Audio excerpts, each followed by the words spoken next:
할렐루야. 이 시간도 하나님께서 여러분을 위하여 예비하신 그 은혜가 여러분의 마음 가운데 충만하게 차고 넘치게 되시기를 주님의 이름으로 축복합니다.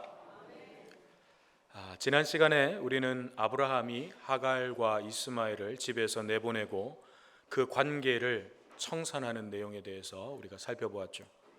아브라함이 그렇게 하갈과 이스마엘을 자기 집에서 내보내기로 관계를 이제 완전히 청산하기로 결정한 것은 이삭이 있으니까 이제 너는 필요 없어, 그래서 나가, 이런 거 아니었죠.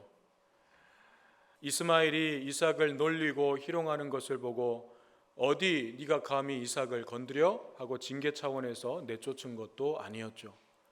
그렇다고 하갈과 그 사라 사이에 상속권을 두고 이 벌어지고 있는 이 암투 권력 싸움, 그것 때문에 내쫓은 것도 아니라 그랬습니다.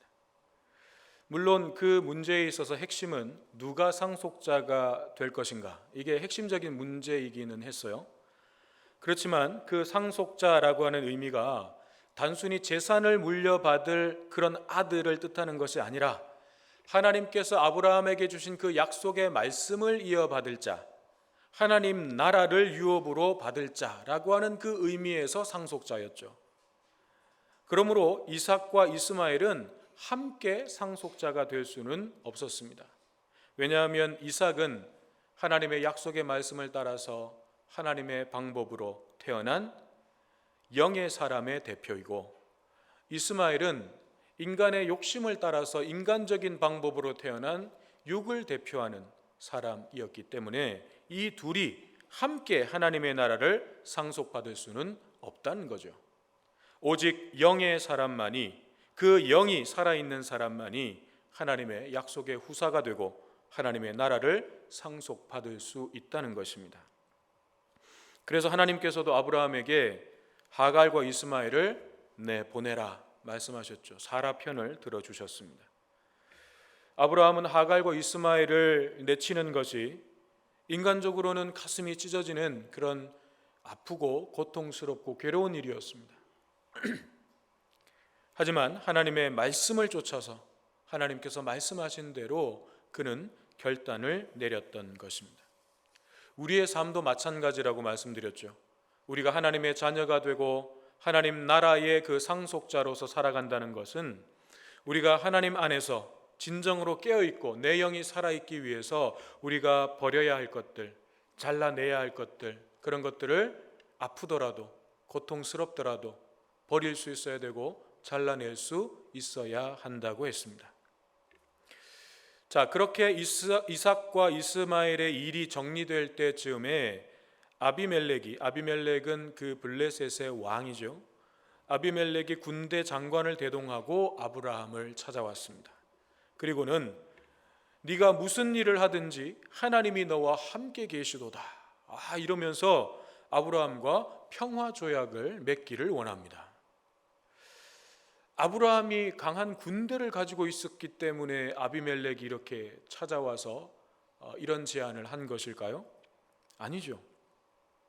아브라함의 식솔들이 많기는 했지만 아비멜렉은 왕이에요. 아비멜렉이 가지고 있는 그 군대에 비하면 아브라함에게 있는 그 식솔들은 사실 비할 바가 아니죠. 그러면 아브라함에게 재산이 많아서 그랬을까요? 물론 아브라함이 부자이기는 했습니다. 그러나 아비멜렉이 재산으로도 아브라함보다는 훨씬 더 많이 가진 사람이에요. 아비멜렉이 찾아온 이유는 아브라함이 무슨 일을 하든지 하나님이 함께 계심을 알았기 때문이었습니다. 아브라함에게 군대가 있었던 것도 아니고 아브라함에게 많은 재산이 있었던 것도 아니고, 아비멜렉이 그를 찾아온 이유는 다른 이유가 아니라 아브라함과 함께 하나님이 계시다, 이것을 알았기 때문에 온 것입니다.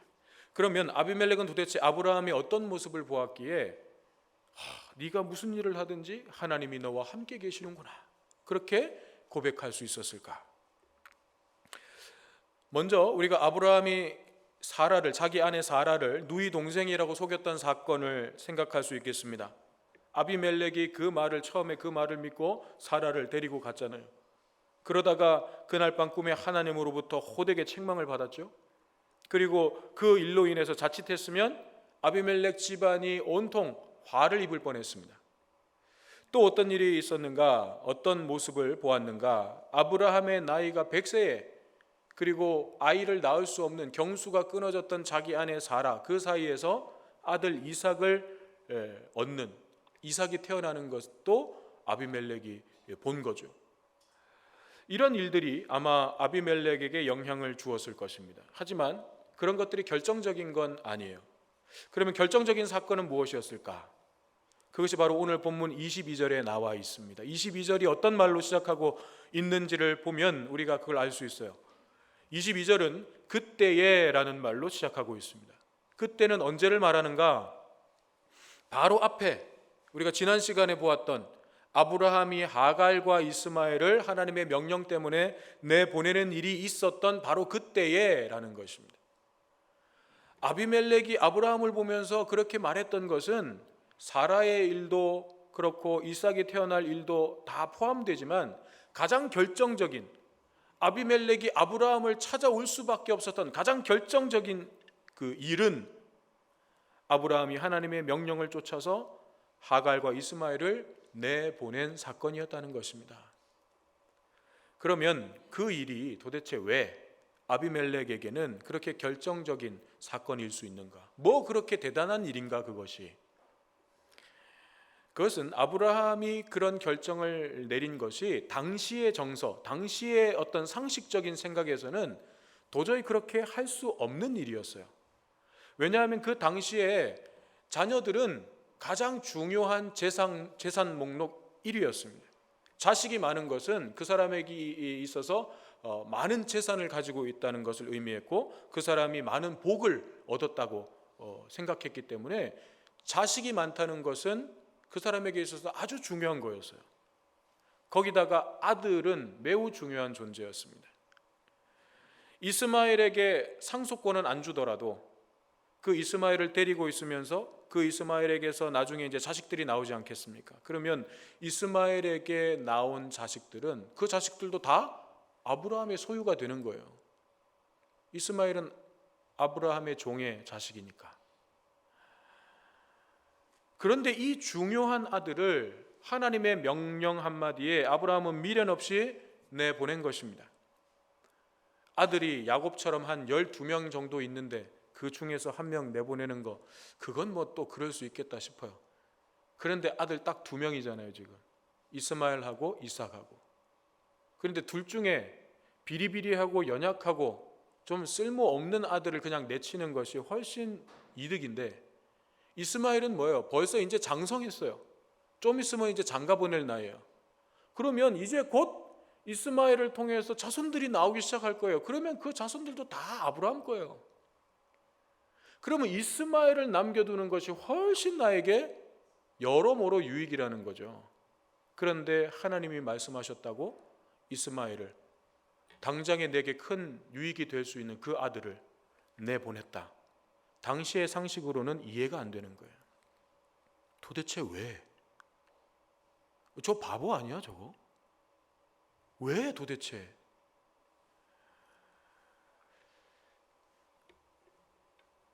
세상 사람들이 우리를 언제 하나님이 너와 함께 계시는구나 하고 인정할까요? 우리는 흔히 내가 잘 되고 형통할 때, 즉 뭐 좋은 학교에 입학하거나 좋은 직장에 취직을 하거나 사업이 잘 돼서 돈을 많이 벌거나 출세를 하거나 그런 경우를 생각하기가 쉽습니다. 하지만 그런 일들을 가지고 세상 사람들이 우리에게 하나님이 당신과 함께 계시는군요, 그렇게 말할까요? 그렇게 말하지 않을 것입니다. 왜냐하면 그런 것들은 뭐 좋은 학교, 좋은 직장에 취직하고 잘 되고 형통하는 것, 그 자체가 나쁘다는 게 아니에요. 하나님이 그런 복은 안 주신다는 얘기도 아니에요. 그런데 그런 것들이, 그런 가치들이 하나님이 나와 함께 하시는 증거가 될 수 없는 것은 그런 것들은 굳이 하나님 믿지 않아도 훨씬 더 좋은 학교 들어갈 수 있고, 훨씬 더 좋은 직장에 취직할 수 있고, 훨씬 더 돈도 잘 벌 수 있고, 훨씬 더 높은 지위에 오를 수도 있습니다. 그건 하나님 안 믿어도 할 수 있는 거예요. 그러니까 우리가 그런 것 가지고 내가 이번에 이렇게 됐는데 하나님이 함께 하셔서 이렇게 됐어요. 하나님이 복을 주셔서 이렇게 됐어요. 그렇게 고백하는 거는 중요해요. 내게 주신 그 은혜와 복을 하나님이 주셨습니다라는 고백은 너무너무 중요하지만, 그걸 가지고 사람들이, 세상 사람들이, 믿지 않는 사람들이 정말 당신과 하나님이 함께 하시는군요, 그렇게 말할 거라고는 기대하지 마시라는 거예요. 그런 걸로는 그렇게 얘기하지 않는다는 거예요.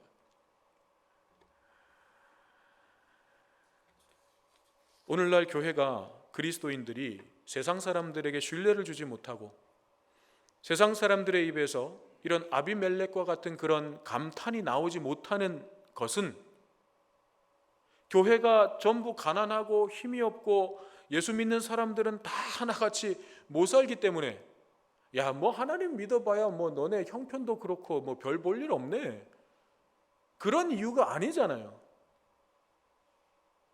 오히려 반대 경우에 문제가 훨씬 더 많이 생기지 않습니까? 하나님의 말씀을 이야기하면서도 그 말씀을 따라서 살아가는 삶이 나타나지 않기 때문에 그런 것 아니겠습니까? 그렇습니다. 세상 사람들이 진심으로 하나님이 당신과 함께 하시는군요 하고 그리스도인들을 인정하게 되는 것은 바로 우리가 제대로 하나님의 말씀을 쫓아 살아갈 때입니다. 정말 예수님께서 우리에게 몸소 보여주셨던 그 삶을 우리가 쫓아갈 때에 세상 사람들은 인정하는 것입니다.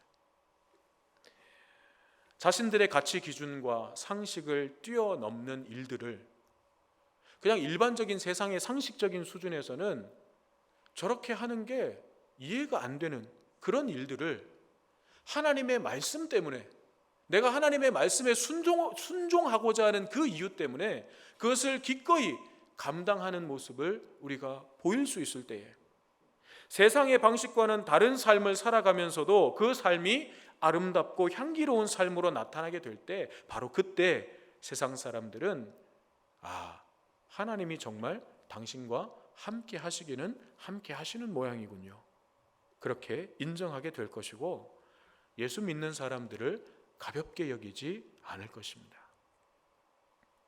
그리스도인이라고 하는 이 호칭은 초대교회 때 안디옥 교회 성도들을 향해서 처음 붙여진 호칭인데, 그것이 스스로 그렇게 부른 이름이 아니었어요. 우리는 이제 예수님을 믿으니까, 예수 그리스도를 믿으니까 이제 우리는 우리 스스로 그리스도인이라고 하자, 이렇게 한 게 아니라는 거예요. 안디옥 그 교회의 사람들을 보면서, 그 성도들을 보면서 세상 사람들이 당신들은 그리스도인이다 라고 붙여준 이름이었어요. 왜 그렇게 붙여주었을까요? 예수님의 말씀대로 진짜 살았기 때문에, 예수님이 가르쳐 주신 그 말씀대로 살아가려고 몸부림을 쳤기 때문에 세상 사람들이 그렇게 이름을 붙여준 거예요. 그 이름은 당시의 신조어였어요. 그 이전까지는 그런 단어 자체가 없었어요. 그리스도인이라고 하는 그 말 자체가 없었어요. 그런데 세상 사람들이 안디옥 교회 성도들을 보면서 당신들은 그리스도인이다, 없던 말까지, 어떤 호칭까지 만들어가지고 붙여주면서 그렇게 불렀다는 것입니다. 마찬가지로 아브라함이 하나님의 말씀대로 살아가는 그 모습을 보고 블레셋의 왕인 아비멜렉이 와서 네가 하는 모든 일 속에 하나님이 함께 계시는구나, 그렇게 이야기하면서 아브라함과 평화협정을 맺기를 원했다는 것입니다. 아브라함이 자기보다 군사력도 약하고 재산도 적고 거느린 사람들의 숫자도 훨씬 적었음에도 불구하고 그가 먼저 와서 손을 내밀고 좋은 관계를 유지하기를 원했다는 것입니다. 그런데 23절에서 아비멜렉이 한 이야기 중에 우리가 눈여겨봐야 할 말이 있습니다. 그런즉 너는 나와 내 아들과 내 손자에게 거짓되이 행하지 아니하기를 이제 여기서 하나님을 가리켜 내게 맹세하라. 이제 여기서라고 하는 말에 주목해야 됩니다. 아비멜렉이 아브라함과 조약을 맺기 위해서 왔는데, 자, 우리 좋은 날짜를 택해 가지고 좋은 장소를 또 정해서 우리 좀 협약식을 좀 성대하게 준비해서 우리 몇 날 며칠 몇 시에 우리 그렇게 협약합시다, 협정 맺읍시다, 그렇게 한 게 아니에요. 와가지고 지금 여기서 당장 하자는 거예요. 아비멜렉은 미루지 않았습니다. 아브라함을 찾아온 이유도 사실은 자기 유익을 위한 거였죠. 아비멜렉은 어쨌든 자기가 다스리는 이 지역 안에서 아브라함과 좋은 관계를 맺는 것이 피차간에 서로 도움이 되는 것이니까 자기 유익을 위해서 아브라함을 찾아왔어요. 그러니까 자기 유익을 구하는, 내게 유익될 만한 이 일을 함에 있어서 아비멜렉은 미루지 않았다는 거예요. 지금 여기서 당장. 하나님을 믿는 사람들도 이와 같아야 한다는 것입니다. 하나님을 믿는 사람들은 더더욱 지금 여기라고 하는 것이 우리의 마음의 중심 속에 딱 들어와서 세워져 있어야 되는 것입니다. 그리스도인은 하나님의 말씀대로 살아가는 삶에 있어서 내일, 다음 주에, 내년에, 저기서가 아니라 지금 여기서, 내가 어디에 있든지 내 상황이 어떻든지 지금 여기서 당장 하나님의 말씀을 쫓아가는 삶을 사는 것입니다. 하나님의 말씀이 내게 들어와서 그것이 감동이 되었던, 찔림이 되었던, 깨달음이 되었던 그 말씀이 내게 들어왔다면 그것은 내일 저기서부터가 아니라 지금 여기서부터 당장 그 말씀에 반응하고 순종하기를 결단하고 실천해야 한다는 것입니다. 아비멜렉의 요청에 아브라함이 그렇게 하기로 이제 맹세하죠. 그리고 이어지는 25절에는 다시 한번 하나님이 함께 하시는 사람 아브라함의 모습이 어떤 모습이었는지가 나타나고 있습니다. 아비멜렉에게 맹세한 아브라함이 이제 아비멜렉에게 말합니다. 당신의 종들이 내 우물을 빼앗아갔다. 여기서 빼앗았다라고 하는 말은 단순히 그냥 훔쳐갔다 이런 게 아니고 폭력을 써서 강탈했다, 그런 말입니다. 그리고 아브라함이 이 일을 가지고 아비멜렉을 책망했다 그랬는데, 책망했다는 것은 뭐 단순히 꾸짖었다 이런 말이 아니라 이 일을 제기하지 못하도록 조목조목 반박했다는 거예요. 증거를 제시하면서 조목조목 반박했다는 것입니다. 자, 아브라함이 우물을 팠습니다. 그런데 그 동네가, 그 살던 동네가 거의 뭐 광야 지역이 대부분이잖아요. 뭐 풀이 좀 있고 물이 좀 있는 지역도 있고 뭐 풍성한 지역도 있지만 그런 지역에서 중요한 것은 물이에요. 우물을 파는 것은 생명과 직결된 것이고 그 우물은 굉장히 중요한 재산입니다. 그런데 아비멜렉의 종들이 폭력을 써서 그것을 강탈했다는 거죠. 아브라함으로서는 너무나도 분하고 억울한 일입니다. 자기가 열심히 노력해가지고 기껏 우물을 파놨더니 아비멜렉의 종들이 와가지고 그것을 폭력을 써서 강탈해 갔으니까 얼마나 분통이 터지고 억울한 일입니까? 그런데 아브라함은 이런 불의한 일, 억울한 일을 당하고서도 곧바로 섣불리 행동하지 않았습니다. 아비멜렉에게는 말 한마디 하지 않았어요. 분명히 아비멜렉의 종들이 이 우물 하나 빼앗자고 군대를 거느리고 오지는 않았을 거예요. 일단의 무리가 와서 그 우물을 강탈했을 것입니다. 그러면 아브라함도 자신이 가지고 있었던 그 힘이 있어요. 자기 밑에 휘하의 식솔들이 꽤 많단 말이에요. 충분히 막아낼 수도 있었습니다. 그들이 빼앗으려고 할 때에 무력을 써서, 자기도 무력을 써서 그것을 막아낼 수도 있었다고요. 그런데 아브라함은 그렇게 하지 않았습니다. 그리고는 그 일에 대해서 묵묵히 참고 기다리다가 때가 되었을 때, 기회가 왔을 때 그 모든 일들에 대해서 조목조목 밝히고 있습니다. 억울하고 분통 터지는 그런 일조차 지혜롭게 처리하는 아브라함의 모습을 보게 됩니다. 이것이 하나님이 함께 하시는 사람 아브라함의 모습이었습니다. 이런 아브라함의 모습은 또 있습니다. 27절에서 이제 아브라함과 아비멜렉이 서로 언약을 세웠습니다. 그런데 여기서 양과 소를 누가 누구에게 주었는가 하면 아브라함이 아비멜렉에게 양과 소를 줘요. 자, 조약을 먼저 맺자고, 우리 잘 지내보자고 먼저 찾아온 것이 누굽니까? 아비멜렉이 먼저 찾아왔어요. 그러면 자기가 올 때에 조약을 맺을 때 필요한 예물도 가지고 와야 될 거 아니에요. 그리고 자기가, 아비멜렉이 아브라함에게 예물을 줘야죠. 그런데 아브라함이 아비멜렉에게 양과 소를 주었습니다. 아브라함은 아비멜렉이 와서 그런 협정을 하고자 할 때에 당신이 나보다 훨씬 부자니까 당신이 8 내고 내가 2 내겠다. 이게 서로 맞는 거 아니냐. 혹은 그러면 서로 공평하게 반반씩 냅시다. 당신이 절반 내고 내가 절반 내고 이게 가장 합리적인 방법 아니냐. 그렇게 얘기하지도 않았어요. 아브라함은 좋은 관계를 세우고 평화를 일구어가는 그 일에, 화목하게 하는 그 일에 기꺼이 자기 것을 내놓고 손해볼 줄 아는 사람이었습니다. 이 사람이 바로 하나님이 함께 하시는 사람 아브라함의 모습이었어요. 게다가 아브라함은 한술 더 떠가지고 7마리의 암양 새끼를 따로 가지고 와서 아비멜렉에게 또 줘요. 이쯤 되니까 아비멜렉도 이상해요. 이 인간 도대체 뭐지? 왜 자꾸 나한테 주지? 이게 상황적으로는 내가 줬어야 되는데 이상하네. 의아해요. 그래서 이건 또 뭐냐? 암양 새끼 7마리 이건 또 뭐냐? 그러니까 아브라함이 자기가 팠던 그 우물의 소유권을 확정해 달라는 것. 그 우물에 대한 소유권이 아브라함에게 있음을 확정해 달라는 의미로 이 7 암양 새끼를 아비멜렉에게 또 준 것입니다. 당연히 아비멜렉은 흔쾌히 그것을 그렇게 해주었죠. 근데 사실 여기도 가만히 보면 우물의 소유권에 대한 맹세를 할 때 누가 예물을 내놔야 됩니까?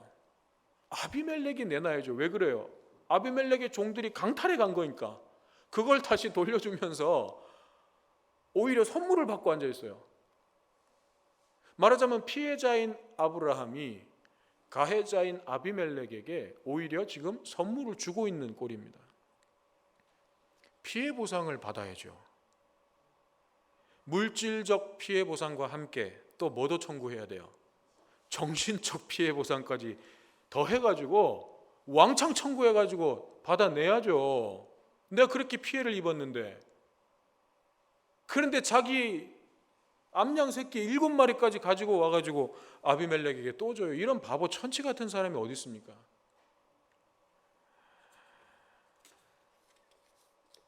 물질적, 정신적 이런 피해 보상 따지지 않습니다. 오히려 그를 포용하고 은혜를 베푸는 하나님이 함께 하시는 사람 아브라함의 모습입니다. 자, 이렇게 아브라함과 아비멜렉 사이에 평화 조약이 체결되었고 이제 모든 일이 잘 마무리되니까 아비멜렉은 돌아갔습니다. 그리고 아브라함은 브엘세바에서 영원하신 여호와의 이름을 불렀다 그랬습니다. 여호와의 이름을 불렀다라고 하는 것은 예배를 드렸다는 거죠. 하나님께 예배 드렸다는 것입니다. 그런데 그 여호와 하나님이 어떤 분이신가? 영원하신 여호와라는 것입니다. 이 신앙 고백이야말로 아브라함이 지금 하나님 앞에 드리고 있는 하나님은 영원하신 하나님입니다 라고 하는 이 신앙 고백이야말로 하나님이 함께 하시는 사람에게서 나타나는 믿음의 절정입니다. 이게 믿음의 절정이에요. 여러분, 영원하신 하나님을 믿는다는 것은 다른 말로 얘기하면 이 세상이, 눈에 보이는 이 세상의 삶이 내 삶의 최종적인 목적지가 될 수 없다는 것을 깨닫는 거예요. 이 땅에서의 삶은 영원하신 하나님께로 돌아가기 위한 하나의 과정이라는 것을 깨닫는 것을 의미합니다. 그렇다고 이 땅에서의 삶은 이제 막무가내로 살아도 된다. 옛날에 왜 하나님 나라 바라보면서 직장 팽개치고 가정 내팽개치고 산으로 기도원으로 막 들어가가지고 거기서만 그냥 하나님 찾으면 거기서만 천국 오면 된다고 생각했던 사람들, 그런 거 아니잖아요. 건강한 신앙은 그런 게 아니에요. 영원하신 하나님을 경험하고 그 하나님을 믿으면서 우리의 삶의 자리로 돌아와서 이 땅에서의 삶에 대해서 그 신앙이 영향력을 끼치는 것입니다. 만약에 영원하신 하나님 나라 그 천국만이 우리에게 가치 있고 의미가 있는 것이라면 그 우리 빨리 그냥 천국 가기 위해서 어디 뛰어내리면 되잖아요. 하나님 빨리 나 좀 데리고 가시면, 아니면 뭐 그냥 내가 어디 뛰어내리든지. 그런 거 아니잖아요. 영원하신 하나님의 나라의 그 소망을 가지고 산다는 것, 영원한 생명이 우리 안에 있다는 것을 믿는다는 것, 이것은 우리의 현재의 삶에 눈에 보이는 것들에 대해서 집착하지 않고 욕심을 가지지 않는다는 것입니다. 그것이 내 인생의 목적인 마냥, 이것을 얻는 것이 내 인생의 최대의 목적인 마냥 그것을 위해서 달려가는 그런 인생이 아니라, 그런 것들이 있으면 감사하고 없어도 괜찮고 모든 상황 속에서 내가 자족할 수 있는 그런 능력을 내가 가지고 하나님께서 내게 주신 이 땅에서의 삶을 감사와 기쁨으로 행복하게 살아갈 수 있는 그런 능력이 영원하신 하나님을 믿는 그 믿음으로부터 온다는 것입니다. 우리가 이것을 믿지 못하면 하나님을 믿는다고 하면서도 우리의 삶은 언제나 이 세상이라고 하는 이 한정된 것에 국한되게 됩니다. 그리고 이 세상에서 잘 되는 것만이 내 삶의 최고의 목적이 되어버리는 것입니다. 아브라함은 오늘 본문 마지막에 보면 블레셋 사람의 땅에서 여러 날을 지냈다 그랬습니다. 22장에 나오는 이삭의 나이가 한 10살 정도로 추정을 해요. 그러면 최소한 10년 이상을 블레셋 땅에서 살았던 것인데, 여기서 여러 날을 지냈더라라고 할 때 지냈더라라고 하는 말의 히브리 단어는 뿌리를 내리고 정착해서 살았다는 의미가 아니라 여행자가 잠시 체류했다, 머물렀다, 그때 사용하는 단어를 사용했어요. 그러니까 아브라함은, 영원하신 하나님을 믿는 그 아브라함은 블레셋 땅에서 10년 이상을 살았음에도 불구하고 그 땅에 뿌리를 내린 것이 아니라 나그네의 삶을 살았다는 거예요. 그 땅은 더 이상 자신의 삶의 목적지가 될 수 없었던 것입니다. 여러분, 우리가 믿는 하나님은 영원하신 하나님이십니다. 우리의 삶의 최종적인 목적지는 영원한 그분의 나라입니다. 이 세상은 그 나라를 가기 위해서 거쳐가는 곳이에요. 이 세상에 있는 모든 것은 이 세상을 살아가는 동안 하나님 나라를 위한 도구로 사용되는 거지, 결코 그것이 내 인생의 목적이 될 수는 없는 것입니다. 이러한 신앙은 우리가 영원하신 하나님을 믿을 때에만 가능한 것이고, 그 영원한 하나님의 나라가 우리에게 주어져서 내가 그 나라의 상속자가 되었음을 믿는 믿음에서부터 나오는 것이고, 예수 그리스도의 십자가를 통해서 영원한 그 생명이 내 안에 이미 주어졌다는 것을 믿는 그 믿음에서부터 나올 수 있는 것입니다. 우리가 그런 신앙을 가질 때에 우리는 어떤 모습, 어떤 상황 속에 있다 할지라도 이 세대를 위한 하나님의 거룩한 도구로 쓰임받게 될 것입니다. 우리를 만나는 사람들이 우리의 모습을 보고 당신이 무슨 일을 하든지 하나님이 당신과 함께 계시도다, 그렇게 말할 수 있는 그런 믿음의 삶으로 세워지는 저와 여러분 되시기를 주님의 이름으로 축원합니다.